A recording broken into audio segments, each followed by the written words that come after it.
இப்போது புதிய அறிமுகம் ஆச்சி ஹோட்டல் சாம்பார் 50 கிராம் ரூபாய் 20 மட்டுமே.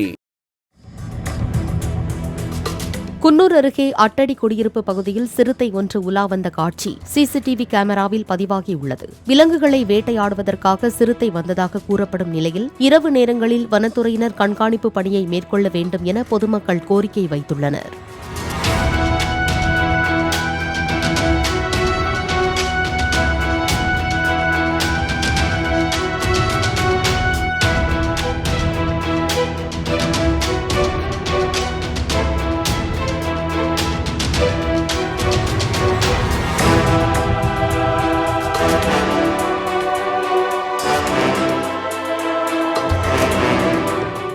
இப்போது புதிய அறிமுகம் ஆச்சி ஹோட்டல் சாம்பார் 50 கிராம் ரூபாய் 20 மட்டுமே.